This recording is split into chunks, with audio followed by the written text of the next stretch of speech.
Right, ladies and gentlemen, I think it's probably time to get started. I know it's probably a far more interesting conversation over there, but I'm really keen to kind of like keep this to time because it's really important. I'm Jo Davis. I am the chair of Real Estate Balance, and I'm also the managing director of Place for Avison Young. Can I just first say thank you for coming out on the first event in December. I'm sure it's one of many for you all this year. But also thank you to Lloyds and to Addleshaw Goddard for hosting today's event. It's really, really important. And look, today we're just going to touch upon, in the next kind of 45 minutes, a fantastic conversation around strategy facing the real estate industry in terms of skills gaps. And this is really important to help inform what we in Real Estate Balance do in terms of prioritising our campaigns for 2025. So you will have seen last week that we just completed our Real Estate Balance surveys for 2024. And really what we're trying to do is draw from these sorts of conversations and conversations with our CEOs and with yourselves, and what are the things that we need to look at over the next 2 years to really make that difference in terms of diversity moving through our industry. So without that, I'm going to hand over straight away and allow Hannah to introduce themselves directly. So thank you. Can everybody hear me? Is that working? Yeah, do I need that? for the people on screen. It's now flashing. It looks like Christmas. Testing, 1, 2, 3. Phew. All right, let's try again. So welcome everybody here. Welcome everybody online as well. Thank you for joining us on a cold day, almost raining as well at one point, so we were a bit worried, but this is a really great turnout, so thank you. Right, we're starting at almost 10 past. We want to go for an hour. I hope that's going to be okay, because I don't want to cut the conversation short. I wanted to set a bit of context before we started today on why we're here, and actually there's a couple of people in the room who were there sort of at the nascence of this. So I'll introduce myself first. Chinyela Ranifo. I work at Lloyds Bank in the Sustainability Advisory Team, covering real estate and housing. As part of our role, what we like to do is look at the wider ecosystem. So it's not just about sustainable finance, but it's also about what are the other ecosystem interventions we need to take care of as a banking group. And we realised that just transition was an issue that we needed to look into. So I'm a lead for that within my part of the bank. And we hosted some roundtables this year across different sectors, exploring what just transition actually meant for real estate. And what was really interesting for me about that was that, firstly, there were issues around regulation, for sure, and whether everyone needs to decarbonise and is going to do so at the same speed, whether it was a level playing field, and whether the leaders were really getting the full dividends of their investments, and how to bring the laggards along. There were discussions around regulation, financial models, but we kept on coming back to skills and labour, and the fact that even if you had the money, there was an issue around whether you had enough people to deliver and implement. So that came up in real estate, and then we did one in banking, and then we did one in insurance, and we're also working in farming, and the same issues coming up each time. So here we are, we come to the experts, Real Estate Balance, and ask them, can we host an event to discuss this and get into some real practical talking about it and figure out if we can come together to coalesce. So that's the context. For those of you that like data, let me give you some statistics. I know there are definitely some in the room and definitely some online, because I know who's online. So 252,000 people are needed in the construction industry between 2024 and 2028. 35% of our construction workers are aged 50 plus. So there's a cliff drop there. In 2016, we had the Parker Review that insisted that senior positions needed to be more reflective of the population. At that point, they realised that obviously there were 14% of the population that weren't really being represented. And they updated in 2024 to say that actually out of our FTSE 100 companies, It was 51% in 2016, but in 2024, it was 96% that had some ethnic minority. So I'm going to sprinkle a little bit of good news in here as well. Another report said that people aged 16 to 25 don't really understand what net zero is. And so why would they do it? They think they need to go to university to do it. We'll come to that and what skills are actually needed. And then, of course, we've got 15.8% of the UK construction population being female. So we've got all of these different kind of questions or themes to ask in this. And I've just realised that I've mentioned the term just transition, but maybe not everyone knows what it is. Is it a term everyone's familiar with? Anyone know? Should I break it down? I'll break it down. Okay, sorry. Just transition. So it's the context of the transition to net zero, which we know we all need to take. But in that sort of more environmental transition or focused transition, we also need to think about people and the social impacts of it. So the classic example that people talk about is if you go back in this country 4 or 5 decades, we had a coal industry. And in the process of closing the coal industry during the Thatcher years, we reduced our carbon emissions by 50%, but we also, and I don't want to be political here, but let's just say that the communities that affected have not recovered and are still struggling today. So can we ensure that this transition that we're about to go through to net zero is done thoughtfully, intentionally, inclusively? That's what we're talking about, really. So that brings us to people, that brings us to skills, and that brings us to labour. So with that context, I wanted to ask each of our panellists to introduce themselves one by one, but also give us a little bit of their flavour on what the challenges are in terms of a just transition from a skills perspective. And then we'll talk about some solutions also as well. So if I could start with you, Cressida, please. Hi, everyone. I'm Cressida Curtis. I am Group Sustainability Director at Waits Group, which is a pretty large construction and development company. We work across the UK in homes, public sector, commercial, everything from retrofitting social housing right through to building new homes, building new prisons, schools, offices. Challenges.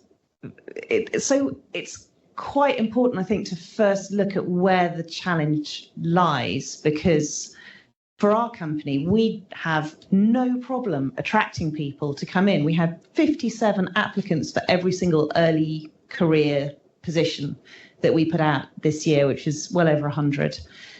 So we're getting the cream of the crop, which is fantastic.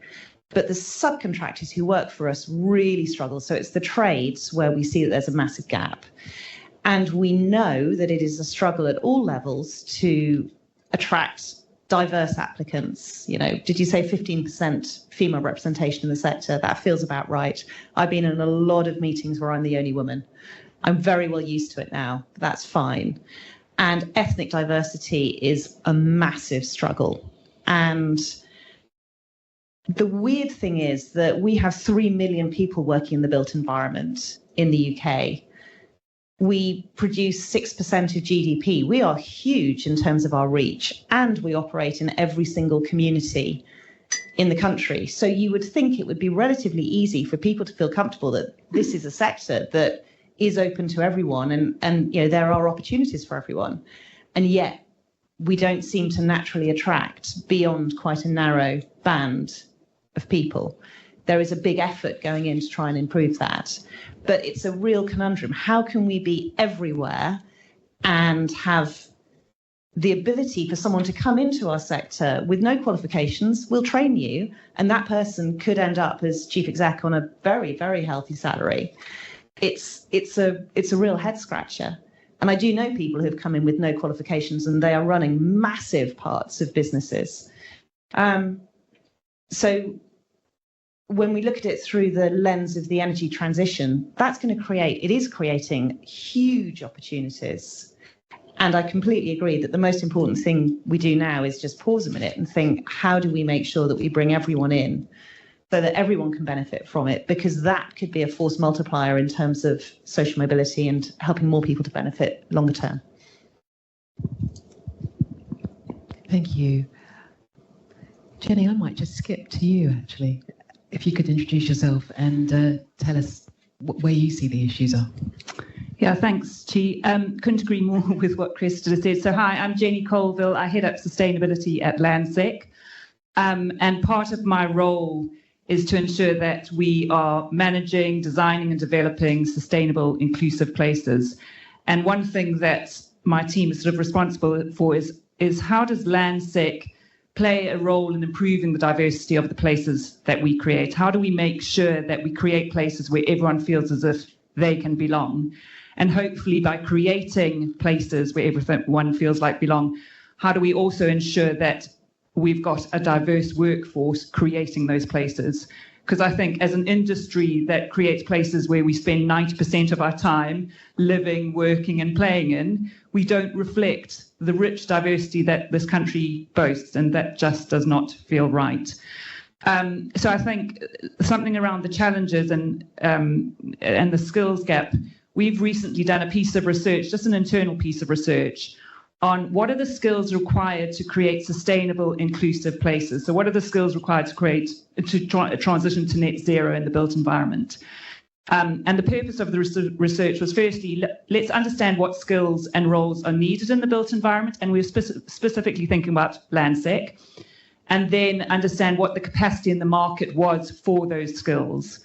And this initial research really identified that most traditional jobs in the real estate industry will need to evolve to ensure that we're creating sustainable, inclusive places. And 4 areas sort of came out for us. Engineers, for example, both FM engineers and mechanical engineers. We know that we need to decarbonise our assets. We're replacing gas-fired boilers with air source heat pumps. We need more air source heat pump engineers and installers. Alongside that, we know that the national grid needs to decarbonise. That requires thousands of cables to be introduced to the infrastructure and improve the infrastructure. We need more engineers to do that. There's massive demand for wind and solar farms. So how do we evolve those skills from the coal-fired power plants into these new renewable, low-carbon solutions? Engineers was one area. Construction world, and maybe Cressida, you can build on this, but now in the construction, we are taking each of our assets or that we acquire and looking at, it's not just about demolition and new build, it's about reconstructing, it's about refurbishing, it's about material reuse. Those skills do not exist in the construction sector. So how do we upskill the construction sector to ensure that we're understanding when we demolish a site, if we have to, how do we ensure we reuse materials as much as possible? I could go on, but I mean, biodiversity crisis was another area that we looked at, and speaking to sort of our ecologists and landscape architects with the fact that we've now got biodiversity net gain requirements in place, there's a shortage of ecologists. So again, how do we get those skills that we need to ensure that we're letting nature into our urban environment?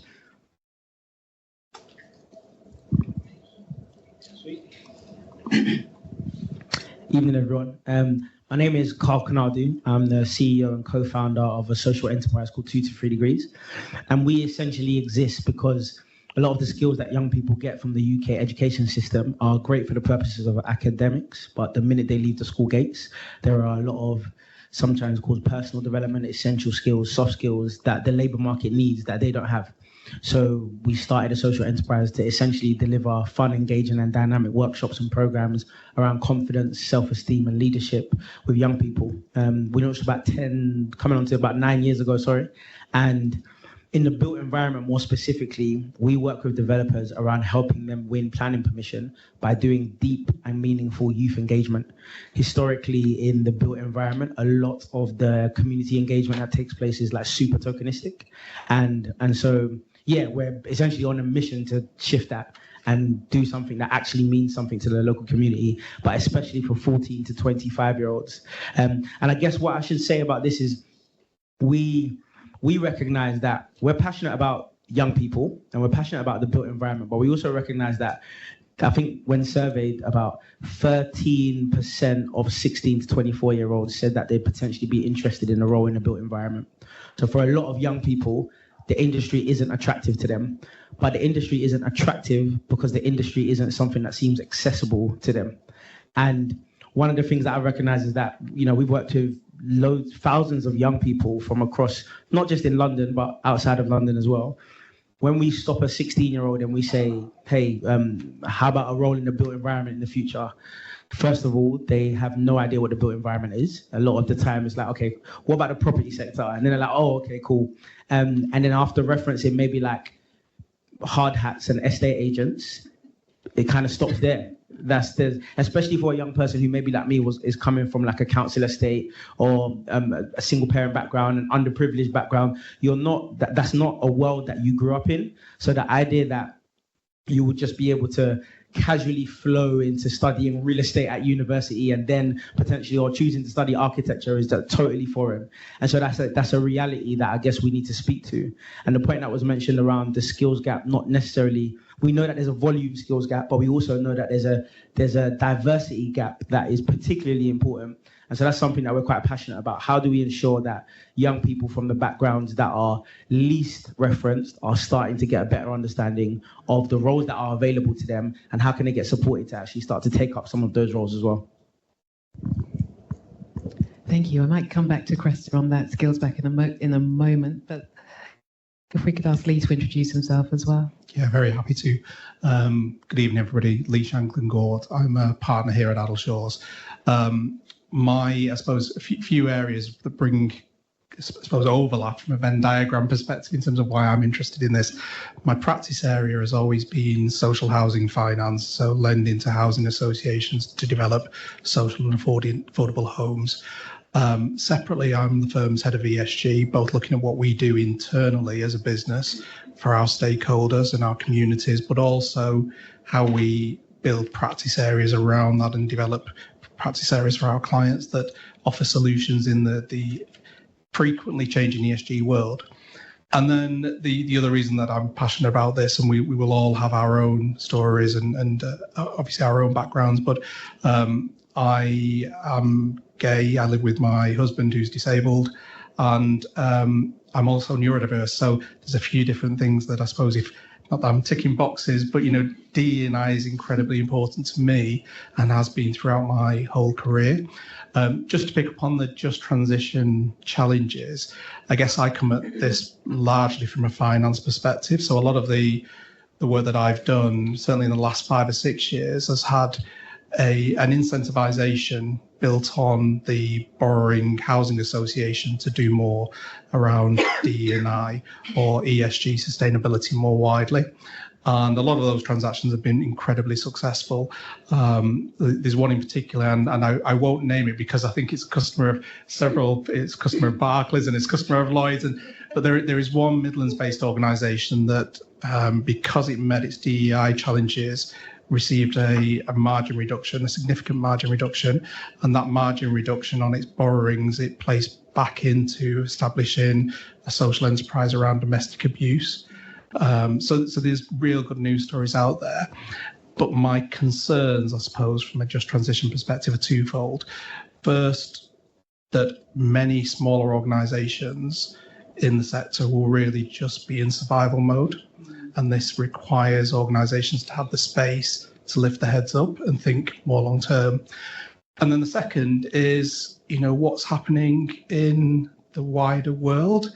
And I don't want to get political either, but what's happening in the US will allow some people who are maybe of the mindset that this is all a bit woke to feel that their voices are a little more, I suppose, they resonate more. You'll start to hear that louder. And really, for me, it's what can we do as a sector, as a community, to try and disabuse that notion that these sorts of things are not as important as ever, because they are. And when I say these things, I mean sustainability generally, but DE&I, biodiversity, water pressure, the whole gamut of ESG. So that's my bit of background, and delighted to be here, and thank you for joining us today. Thanks for that. You're taking us on a segue. Okay, so there's two themes there that maybe we could just explore before we move on to solutions. SMEs, because to be fair, both you at Lloyds and Land Securities, you are two of the largest operators that we have in the sector.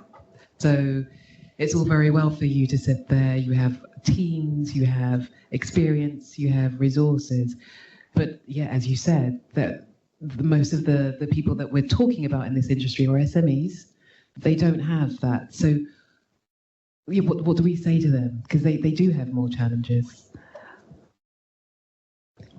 Love this question. So this really faces into my favourite theme in the industry right now, and the thing that I think is going to unlock so much for us. We have for years worked in quite a siloed fashion, and we've become incredibly transactional. And we've also known for years and years, there have been reports written for 60 years that I know of saying we need to collaborate, we need to work in partnership, we need to build trust between the different parts of the value chain, and we're still not doing it very well. There are pockets, but it is not being embraced. And what we're seeing at the moment with what a colleague of mine termed the perilous nature of the industry recently is that this is not sustainable in a financial sense, let alone an environmental or a social sense. And we have to change the way that we work together. So from our perspective, we are looking at a wholesale change in how we work with subcontractors and suppliers, because I've been at Lloyds since January, and I've met 20 of our largest members of the supply chain, and they have the solutions that we need on the environmental side, and we want more from them. But it's only fair that if we get more from them, then we have to give them security of what's coming and work in collaboration on how those solutions are used. So we're trying to shift the entire way that we internally, we've got 6,000 employees, so we're sizable. Shift the way that everyone thinks about how we engage with other parts of the supply chain and with our customers as well. So we need to work differently with our customers, we need to work differently with our suppliers. Everyone says they want to do it, so we are now taking our first steps in looking at what might that mean in practice and where are the roadblocks going to be. It's going to be bumpy, but I don't see another way for our industry to change. And we're going to need all the lawyers that we can to keep us honest, obviously. But where we do it, where we have seen it, and it's funny, I see Sophie here from Canary Wharf Group, and they're brilliant on the collaboration side. I think there are plenty of large-scale operators out there who are trying stuff, and if we all collaborate between ourselves on what works and what doesn't, we can get there a lot quicker. So for me, it's all about collaboration.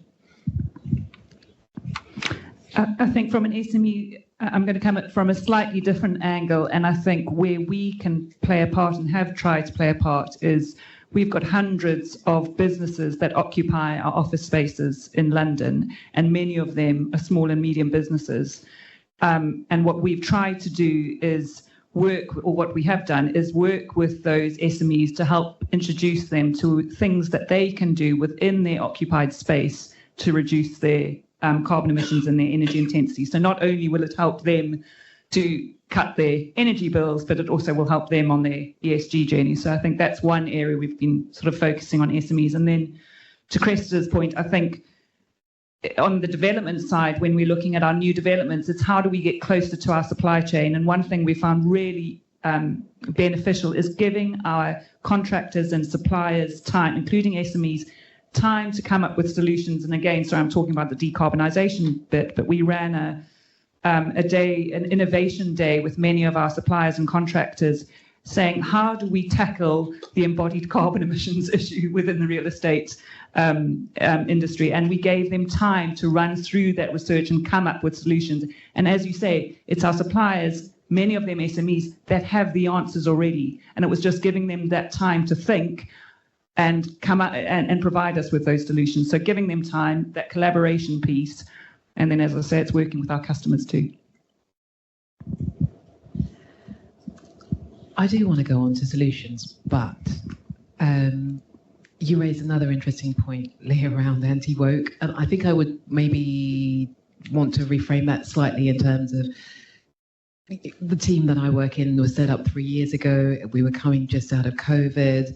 there was this kind of, we've got to do things better, build back better moment, wasn't there? But we're 3 years on, everyone kind of knows what sustainability is, and it's got hard in the meanwhile. So I feel like as we talk about solutions, could we also talk about how the agenda has changed a little bit as well, if possible? And I think I'd like to come back to you, Cresta, as well, because I remember when we were talking in prep for this, you spoke about sort of the evolution of sustainability and how, you know, X amount of years ago, it was okay to do CSR and just maybe give some money to... Oh, so on the, yeah, most definitely on the social side. So I've been in built environment for 20 odd years, and 20 years ago, you wrote a check, you funded an Easter bonnet parade at the local school, that, you know, you were tick, done. And then 10 years ago, what I saw was that we, large corporates created a national program and took it to a community and made it happen, whether the community wanted it or not. So you might have fantastic literacy, but you were still going to get a reading program, whatever it might be. And now it's all about a place-based approach, which is much more, you know, we have scale, we have reach, we have resources, and we have an ecosystem. And if we go into a place where we might be working, you know, we've got offices around the country that have been there for decades. So going there and going, what do we need? What do you need? What would work here? Where can we put part of the jigsaw together? And who else do we know that we can bring to the table? We absolutely believe that that's the way forward. Because if we turn up and impose things on people, it's never going to take, and it's never going to produce a great outcome. I think, Carl, you've got much more insight on this.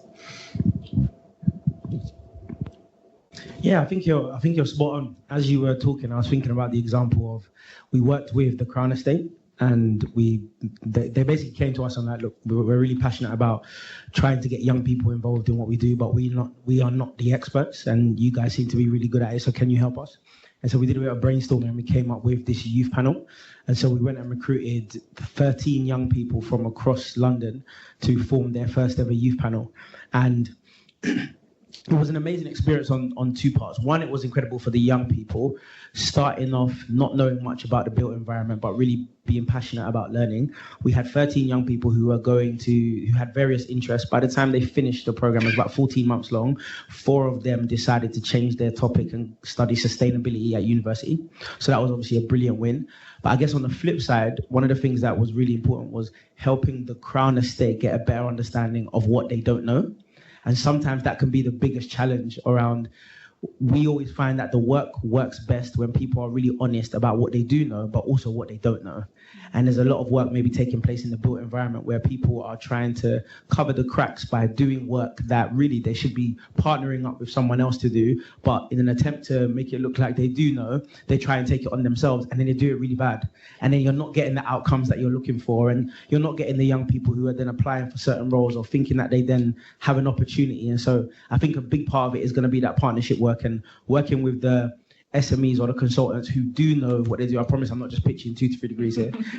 But it doesn't even necessarily have to be an SME. It just might not necessarily be you or your organization. So going to the experts so that they can support you in doing that is really key. Do you feel, I'll come to you in a moment, but do you feel, Carl, that there is a bit of a misconception about Gen Z and their, how do I say, willingness to work?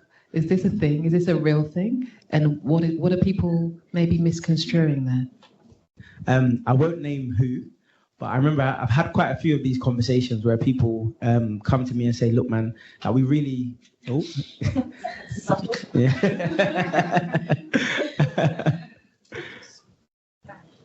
Is there a switch over there? I saw a PIR. That's not working. We all got to get... Okay, cool. We've all got to get up and do some star jumps. Yeah, so we had...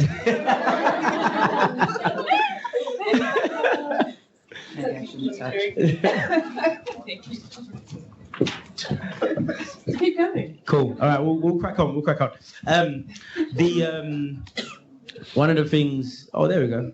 Lovely. Yeah, so one of the things that I find really interesting is whenever I have conversations with people about Gen Z, often the question I get is, like we've tried everything we can. We've really tried to support them. We've even moved to, 1 or 2 days a week you can work from home, and they're still not happy. And one of the things I find so interesting is like the idea that letting Gen Z work from home 1 or 2 days a week is like promoting that as the thing that's going to get them more interested in their job means that we're looking at them from the completely wrong perspective. Like a young person in Gen Z today is not waking up thinking, I can't wait to have a career where I can work from home 1 to 2 days a week. They're waking up like that's not going to win them over, especially when they're waking up in a generation where the majority of people or the things that they've seen is working from home full stop. So I guess getting a better understanding of actually the reference point that they're coming from, like something that people bang on about is like, the young people, like I try and encourage them to pick up the phone and call their colleagues and they never use the phone. Why are they? And again, I'm like, for young people, a lot of the research says that there's a certain level of anxiety that's associated with picking up the phone and making a call. Why? That's because they're growing up in a generation where the majority of communication that they've had is written communication on apps. So the idea that they've got to pick up the phone to call someone in a professional environment and ask them a question, it produces a certain level of anxiety. Now, don't get me wrong. I do not think that that means that we shouldn't create a culture where young people are being pushed out of their comfort zone to do certain things. We definitely should. But I think we've got to get a better understanding of the reference point that they're coming from in order to get to a place where the workplace and professional environments are comfortable enough for them to come into, for the culture to them influence them enough for them to grow in certain areas. So I think a big part of it is the conversation. The conversation is often being had about them or at them, but not often with them. And so I think if we change that we start to learn a little bit more. Yeah. You want to come in? No, you don't know. Thank you. Sorry, the only thing I was going to add, and I love the working with SMEs, and that's really what being a responsible business is all around. It's bringing everybody along together. But I think what the whole sector is seeing more and more, and not just the real estate sector, it's in the wider corporate community, is incentivization. And that incentivization is coming through largely from EU law and largely through procurement. And anybody who's done public sector work in the past will know that there's always been things like social value in there. But what the difference, I think, now is that we're seeing customers at the corporate level willing to pay more for businesses that do the right thing, and using that as a leverage to get businesses to move their agenda on some of these topics. I don't sound like I'm selling my firm, and I know there's other lawyers in the room, but I'm using this just as an example, really. One of our clients in the public domain is BT, and we act for BT on, and I can see Jane Hollinshead's here, who was a former head of property here in our business. But we act for BT on everything, from the digging up the roads and getting all the consents in place to bigger transactions. And they renew their panel every few years. And last year we got an automatic place on the panel, which was based just on our DE&I policy. And that meant that our pricing wasn't relevant to them. It was literally, what do we do as a business that aligns with their agenda and where they want to go? And we've seen it more and more with lender clients as well that are asking us to submit EcoVadis submissions. So I think it's like a push and pull. I think it's a stick and a carrot, where you've got to wrap yourself around the smaller businesses, the SMEs, but also you've got to start incentivizing them to do it as well, I think. Completely agree with that. We have to have standards that everyone's going to adhere to, but in order for them to invest to meet those standards, they have to have the confidence that we want to work with them for a long time. So that's what's been missing previously. But I just wanted to go back to something that you were talking about with Gen Z and asking them, how does this seem to you and what would work for you? I recently put my hand up to do some reverse mentoring, which is part of our diversity initiative. And they said, who on Exco wants to do this? And I was like, yes, anything that would help. And then, of course, what they do, they interview on a one-to-one basis everyone who works for me. And then they give you a report. It's so illuminating what I seem to be doing well on things that I really hadn't even thought about. And there are some things I was like, no, I'm really good at that, aren't I? So I went and asked the team, and we had an amazing conversation. And I'm changing how I do a couple of things as a result. And just asking can make such a big difference. But I also think with the problem of attracting people into our phenomenal sector, one of the problems that we face is that we keep thinking about, why don't people see how good we are? Why don't people just understand this? And if you take a step back, you're thinking built environment versus technology versus amazing feats of engineering that's getting people to the moon versus media versus travel. You know, we should be looking at ourselves as an industry alongside all these different industries and working out what really makes us stand out and really go big on that. So I think our basic positioning is far too navel-gazing of, well, we're rather nice people and we do some exciting things. And if you work really hard, you can be a chief exec on a fabulous salary. That's not going to cut it, I think. We need to be, you know, what do young people today really want? And where do we stand out on that? And, bit basic, sorry. And also just, I think to your point, and I think I've heard you say that before, is like, to young people, real estate is estate agents or hard hats. Yeah.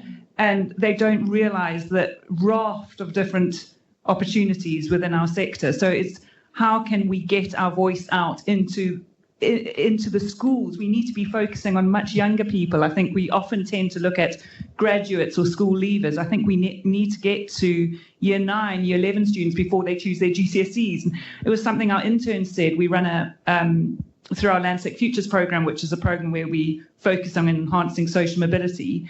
We run an internship program, and again, to Carl's point, we make sure that we listen to the feedback from our interns as we're running the program, and what's the culture of Landsec, but also what can we do to attract more people into real estate. And they were saying exactly that. We didn't even know what real estate was all about, what the opportunities were about until we did this internship. You need to get to us at school level. There's a platform out there called Unifrog, which is the most popular platform among schools for kids who are looking into careers.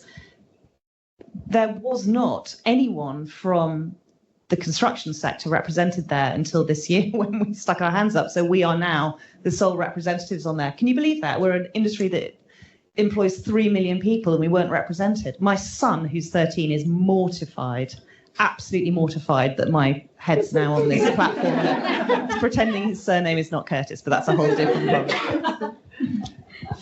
I was just going to add, this is a random side note, but if we're going to make the sector more attractive to young people, I also think we should change the name. We often we use words like real estate or built environment or property when really, and jokes aside, I think the built environment involves everyone, everywhere, all the time. So it's really just about people and places. Yeah. And so I think there's something to be said around that if we're going to advocate for this sector in a way that becomes attractive to young people, but also in a way that helps people realize that this is happening all around you and you're interacting with it more than you know. We've probably got to try and find a way of communicating it that speaks to that. But just 2 quick things that speak to how we can have more of a powerful influence on young people and this sector. One is we often take young people into the sites and into the rooms where the work is taking place. And I know we're living in a technological age and there's so much that we can show them online, but nothing beats the power of having a young person in the room, meeting someone and experiencing the work. We do a workshop that's called like a day in the life, and they get to work with contractors, they get to work with the social value team, the marketing team, the assets team, etc. And we'll design like a whole day. And one time we took a young man and his school group there, and we're in the middle of the workshop and he's working with this team of fabricators and he's doing stuff, and he was quiet the whole workshop. He's usually quite interactive, quiet the whole workshop. And at the end of the workshop, he just came to me and he's like, Carl, I think I like making things.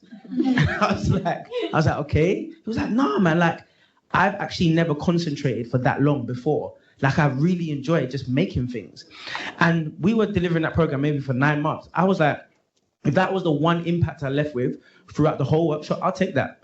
Because one of the things I learned really early on about people, and also especially young people, is we delivered our first ever program with a school in Southeast London. And I promise you, like, I mean this with all transparency, we went in there for 6 weeks and delivered to it. Every time I would leave, I would be like, that was so hard. The young people were so badly behaved, man. Oh my days. It was so hard. I wanted to send young people out. I was like, oh my days, I didn't sign up to be a teacher. Thought I was going to be doing something else. Anyway, the program finished and I was convinced we had no impact. About 2 years later, I got invited to the Southwark Council to do a Dragon's Den style judging event. And we're going through the pitches and a group from that school and that class walks in. And these girls walk in and they did the most amazing pitch. And they were the most pleasant, polite, incredible young people. And they left the room and I thought to myself, you know what? Maybe sometimes you have to be willing to sow seeds that you might not see bear fruit. Like, you have no idea the influence or the impact that you're going to have on a young person or someone who's not from this industry, but you just have to be willing to not be the one that's going to take credit for it. And I think that probably speaks to the opportunity we have if we start doing things in partnership and getting young people and people from outside the workforce into these spaces. Thank you. So, Cressida, I'm going to, after all of that inspiration, I am going to bring it down to boring finance, I'm afraid. But it is connected because you have a sustainability linked loan that has some targets in it around this. And I wondered whether, as you spoke about it earlier, you were talking about the fact that you might not hit those targets, but you've set them because it creates... Yeah, we had a bit of a verbal punch up about whether targets were a good thing or not. Am I allowed to say that? A disagreement, I think. And my point was that if you have a target for a sustainability linked loan, so we have 3 targets with our sustainability linked loan, and one of them is gender diversity in the top levels of management in the company. And I'm going to be brutally honest, for 2 years we've missed them. This year, and we're nearly at the end of it, I think we're going to get there. But what it's done is it's put it into every ExCo conversation, every single month. How are we doing? Where in the business is this beginning to percolate through? And then in the quarterly performance reviews with each of the business units, it's one of their KPIs. Where are they? And where are the blockers? Where are the problems? And what are you doing about it? How can we help you? And it doesn't mean that we're saying you have to have all female shortlists or even a balanced shortlist.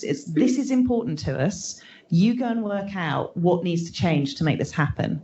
And so I mentioned the reverse mentoring, and that's on our ethnicity diversity program, which is really just beginning to gain momentum.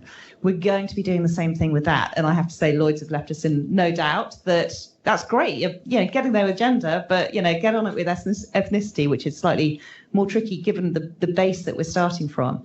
But it really makes a difference. It says to everyone in the company, the board have got behind this and the chief executive's talking about it, and it's in every conversation. So it's really helpful, particularly from my perspective. Thank you. And Lee, you also had some interesting observations about the culture that you need to create around this. So. Yeah, so, and forgive me if this is, I suppose, oversharing here to a room full of people who are mostly don't know. I know a few of you. But the background to this was we was discussing whether we talk about the laws in the whole DE&I space. And I said to Chi that I would prefer not to, because I feel that if you start to get into what can we do, what can't we do, really you're missing the piece. It's more about the culture and actually a sense of belonging. And the example that I gave was my own career here, where I started as a trainee here. So if you're a lawyer, you do a 2-year training contract. And I left on qualification because I didn't feel like I belonged. And I wasn't out at the time. And then I moved back here a year later. I went to another firm, but I got asked to come back. And the partner who brought me back, who has had the most influence on my career, said to me, "We do know that you're gay. It's okay. It's not going to affect your career here." And the weight lifted off my shoulders was astonishing. And I've been here 25 years since then. And that was, I wasn't being discriminated against. There was nothing that I could put my finger on during my training contract, but I just didn't feel like I belonged. And it was internal to me. But it just takes that one person to say something that can help anybody feel more belonging, feel a greater sense of belonging. And that is much more powerful. So I really am not an advocate of what can we do or what shouldn't we do from a legal perspective, even though I'm a lawyer, and that might surprise you, because it really is hearts and minds, all this stuff. Thank you. I feel like that's a really common theme throughout sustainability, to be honest, as well. We spend a lot of time arguing and trying to find the financial gain arguments and the business case, but ultimately we need to kind of move the culture collectively along, don't we? Right. I would like the audience to get ready for asking questions because we do have some time left. But I wondered whether anyone on, well, in fact, we do have one last theme to talk about, don't we, which is collaboration and what we can collectively do in this space. So can I throw that out there to anyone that wants to pick up that ball? Can I do two things? And I was actually picking up on something Carl said about that collaboration piece. I think one thing, and again, I'm focusing on the social mobility bit because that's something that we're focusing on. But we need to widen our talent pool, and I think that's not just about using our traditional recruitment agents or the people that we use every time to go and do recruitment. It's using organisations like 2 to 3 Degrees or our charity partners that we work with to go and get our future talent pipeline.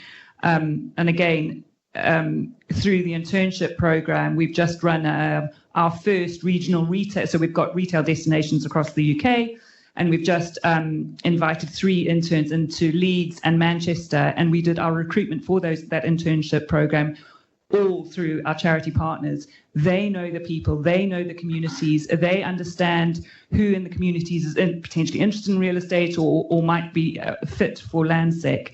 So I'd really encourage that collaboration with your charity partners, your local community organisations to widen your talent pool. How can we use them more? And then one quick plug, actually, if I may, is has anyone heard of the UK Social Mobility Awards, the SOMOs? Oh, good. So I don't need to plug it. Just looking at the SOMOs, there's only one award that celebrates social mobility in all sectors. But in this year's UK Social Mobility Awards, only 4% of real estate industry entered, only 4% of construction industry entered. We're all doing amazing things, I'm sure, around enhancing social mobility in our workplace. So please look out for the UK Social Mobility Awards and enter them. Let's shine a light on what real estate is already doing in this area. I think in terms of reaching a more diverse pool, one of the things that we've been focusing on is people who are in what we call furthest from work groups. So there are 6 that we really focus on. A lot of our attention has gone on care leavers who have the worst outcomes. You know, they die decades earlier than people who haven't been in care. They experience unemployment and homelessness to a far greater extent. And the other group that we've really focused on is ex-offenders, because if you have a criminal record, it's incredibly difficult to access a good job. And that helps to fuel the cycle of criminality, so really doesn't help anyone.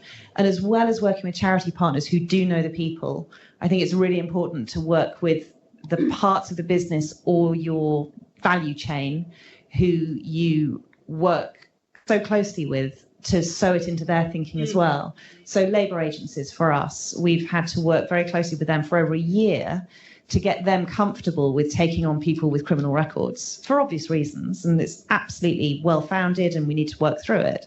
But we've got there now, and we've got the first 26 people with criminal records, you know, working through the business. And that's in a pool of, I don't know, 140 people from these furthest from workforce groups. But it's taken several years to really get this going. So, Carl, what you were talking about, you know, sowing the seeds of stuff that you might not see the benefit from, it does take time. There are plenty of people out there who can help us do it. So collaboration and understanding what the world looks like from their perspective is a starting point. But it can totally be done, and it can change not just lives, but families and entire communities in the doing. And my God, there's 3 million of us. We have the space. We can bring people in and we can make this work.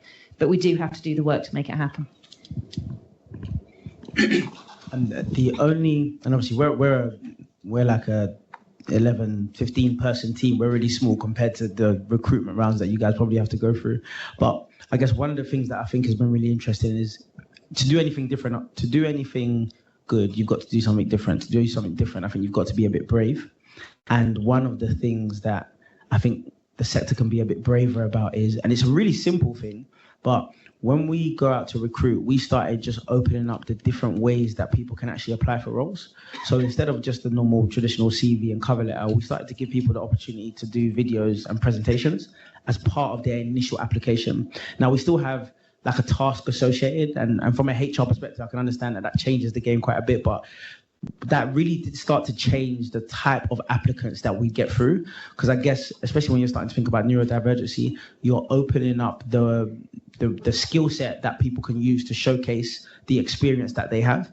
Whereas if we look at the way we recruit in a really narrow and traditional way, it makes it difficult to open that up. So that's the only other thing that I've deposited in there. And I don't necessarily think that videos and presentations is the only way to do that, but there might be other more innovative ways that you can, make your roles more attractive to people from diverse backgrounds. Thank you. All right. So I'd like to open up to the floor. And if I can, I'm actually going to take this opportunity to give a shout out to Tanya Radswell, who's helped us organise this entire event, and ask her whether you have a question to ask at all, maybe? Thank you very much. So, I think we need to. Do we need the mic? I don't know if you wanted the mic. I think it's more of a. Oh no, the ceiling mic, so they can. Oh, okay. I can see if one works. Right. Thank you, Tinyelu. So I suppose my question's off the back of an observation. So during this panel and also another RAB event that I had the pleasure of attending last month, one of the themes that they talked a lot about was kind of the inflexibility within the sector to sort of move around and how that sort of inhibits existing professionals from retraining and doing something else, as well as, I suppose, for me, from a finance background, one of the things I really value is the fact that I can move around and I can do different jobs within the same career. So what I wanted to understand was, because I suppose the CEOs that have spoken about it and some of the things you guys have said, was that they were trying different things, but they weren't quite sure how to sort of tackle that. From you guys' perspective, I guess at Landsec, at Weights, I guess also 2-3 degrees, as you guys have seen quite a lot, and obviously Lee, if you've got anything to add. How do you see yourselves kind of engaging with this issue and kind of opening up sort of the floodgates, if you like, to kind of make things a bit more flexible? And quick shout out to someone I met today who used to be in compliance within the real estate sector, but now works as a graduate surveyor, I think, but they're a bit older than I am. But I think that's a great example of what can be done. So I guess, what are you guys doing? One question, sorry. De-siloing, cross-fertilisation, flexibility. Jenny, No, well, I don't really have an answer, but I'll give my thoughts and what we're thinking at Landsec. I think Landsec, we are a small workforce. We've only got 650 people, direct employees. So it's a big issue for us around promotion. Many of our colleagues want to start at Landsec and work their way up, but because we're quite a flat structure, you're often waiting for people to leave before you can promote. So I think something we are really supportive of and encourage within our workforce is that transferring into different areas, because everyone at Landsec has transferable skills. So we're really supportive of secondments or people going from the leasing team into the asset management team.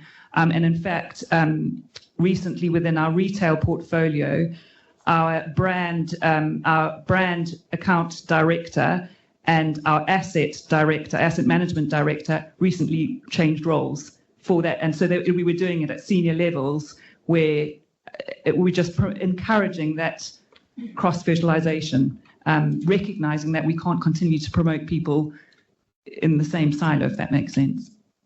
So it is something that, we're really supportive of, that going across to other areas. Sorry, my opinion. I was just going to add that. Apologies. Sorry, I was just going to add that, and a point that you picked up on before, the whole need to reskill as a part of retrofit, the need for more people who can fit boilers rather than fit gas central heating systems. We need to find ways that encourages everybody in the industry to feel that they have got and it's using it in different contexts, but a diverse career where they can follow their ambitions and not feel that they're going down a particular career path that's closed. I don't have any answers other than I see it as a huge opportunity and one that the sector really needs to grasp, perhaps more than any other sector, if we go into tackle the retrofit challenge. I think it comes back to culture and what you were saying. I think if you've got a culture where people are proactively talking about how they'd like their career to develop, and managers aren't just desperate to keep you in your box doing that thing so that they can sort of get on with whatever, then I see it as a sign of my success if anyone in my team is promoted or gets, I prefer not to, but gets a job elsewhere that really fulfills their career aspiration. That's me doing my job well. If it means that they're promoted elsewhere in the company, obviously I'll never talk to them again, but I'm very happy for them to think, no. Really, I mean, we should be vehicles, as managers, we should be vehicles of helping people to succeed. And yeah, I've never really found it a problem deciding to go after the thing that I was really interested in. But I do understand that lots of other people do. We're not doing anything formal at Waits, but maybe we should be thinking about making it more formal, apart from just telling people they're in charge of their careers and to ask for the help they need, because sometimes they don't know the help they need. So maybe that's it. There's a question in the back there. So I guess I've got... Because we've got people online, I really don't want to miss that for them. Of course. Thank you. So I guess I've got one observation and one challenge for the panel.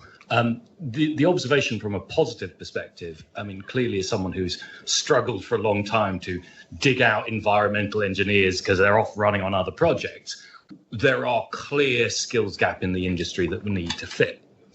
We've also got that challenge of trying to get a more balanced industry. So this is a fantastic opportunity for an industry that has remained siloed for an incredibly long time.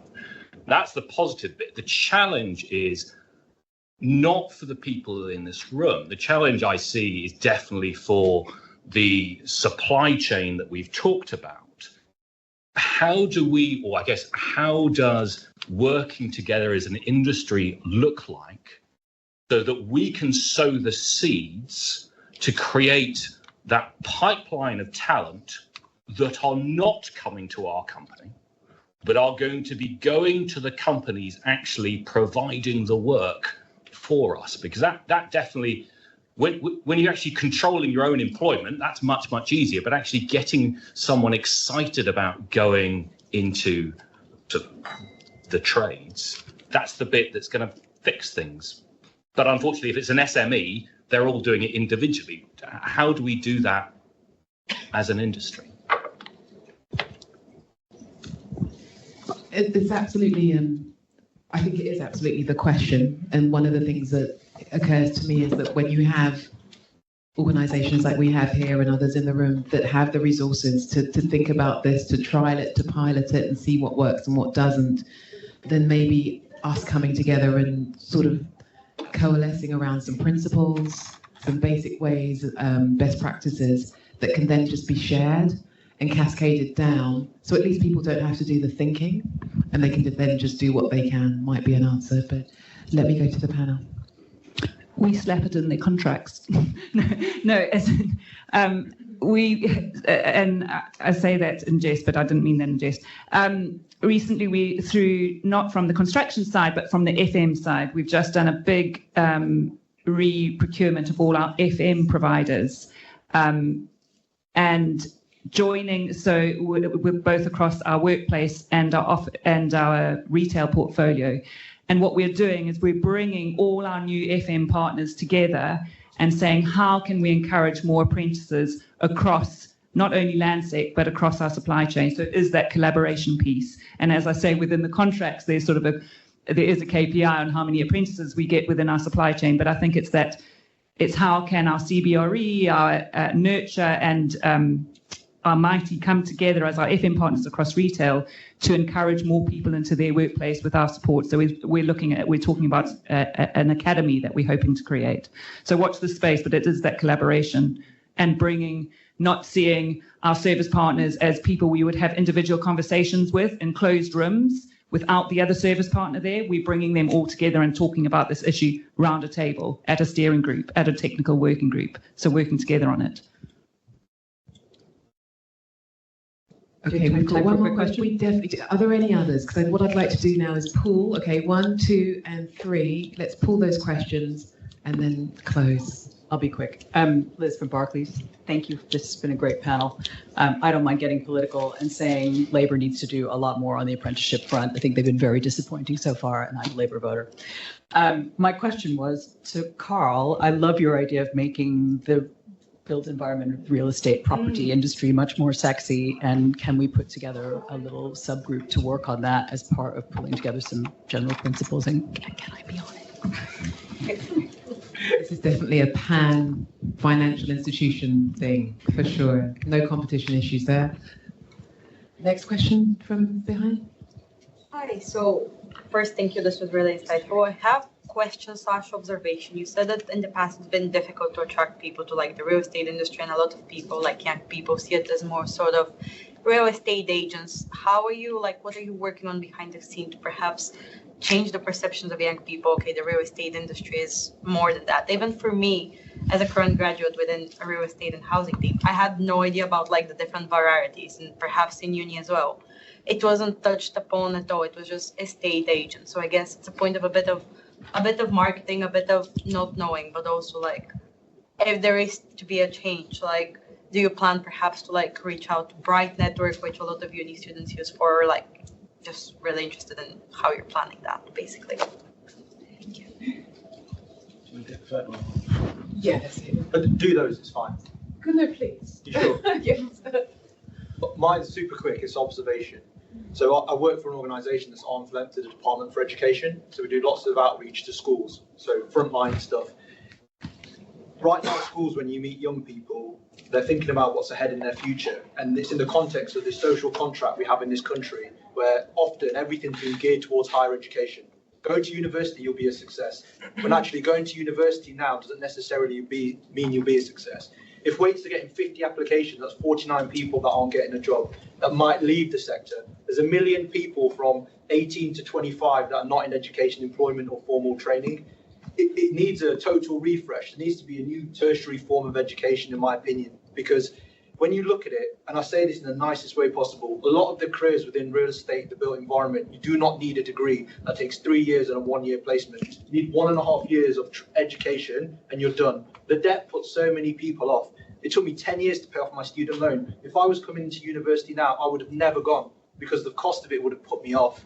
Like the fact I paid it for 10 years is testament to my ability to move companies and earn money. That's why I did it. But I think there's something within this where we need to think about actually what can companies offer wider than this, because when you look at population demographics, the birth rate is dropping. By 2038, most of the population will be 90 plus.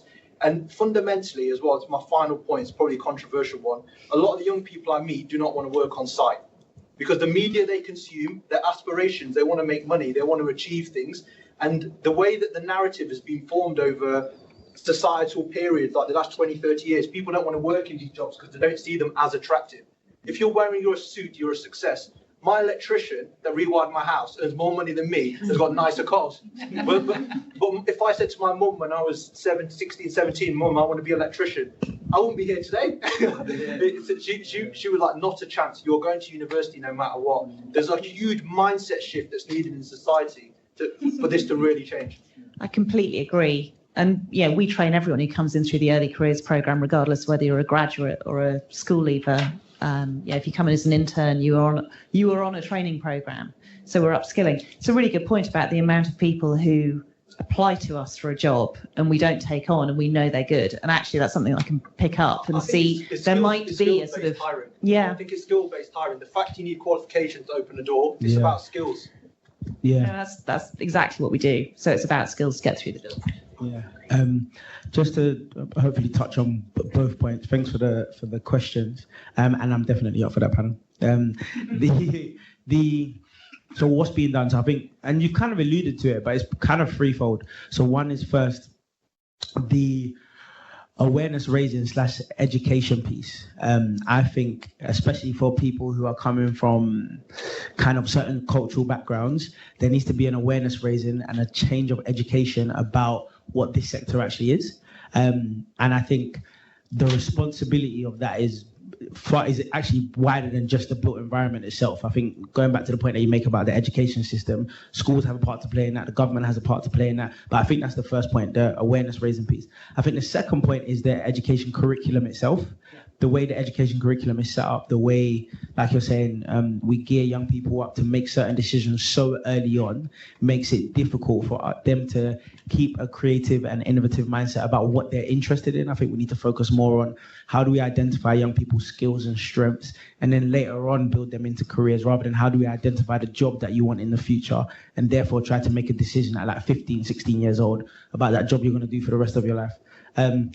And then I think the final point is, and this is the parts that we can control, both people in the room and also for us as a social enterprise, we have something called alongside delivering our programs, where we're going in and directly helping young people get a better understanding of the built environment or people and places sector. The other thing is we've got something called the Connect platform, and someone referenced Unifrog as well. Once we've done these programs, we need somewhere to send young people to actually take hold of some of these opportunities.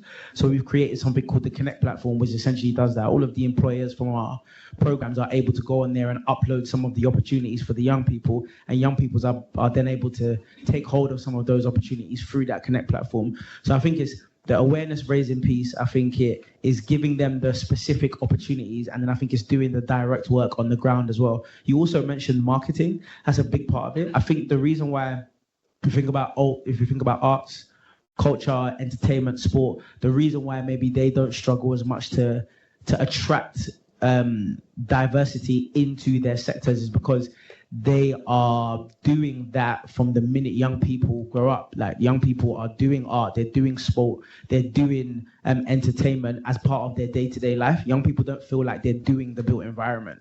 So I think if we change the way they see the built environment, that's going to help them recognize that there's an opportunity there for them. Last word from you, Lee. So I've got a quick suggestion, and I'm saying this recognizing that a lot of you will be doing this anyway, but it's something that we've had to do in our business, which is the lawyers that work in the real estate space, as opposed to actually different types of roles. But I think that the principle still applies. What we've had to do is deconstruct the actual roles themselves and starting to think about how much of this really is lawyering and how much of this can be done by somebody new in their career that's more customer service driven, or it's more tech driven. And I know everybody will be doing that, but I think let's just not lose sight of the fact that some of those old roles that can't be filled probably need deconstructing and then reconstructing in a different way to reflect the labour that's out there. Okay, thank you. Very, very strong themes on narratives there. And I think to your point, there is something I think we can do as an industry around our narrative collectively. And possibly, again, we've got volunteers already to lead a working group on principles for this. I hope that everyone feels that we've answered the question, or at least attempted to answer the question we posed ourselves today. Thank you very much for attending. There's lots of drinks and all that sort of stuff waiting for you, so we won't go on, but hopefully we'll continue the conversation. Thank you. If you could thank our guests.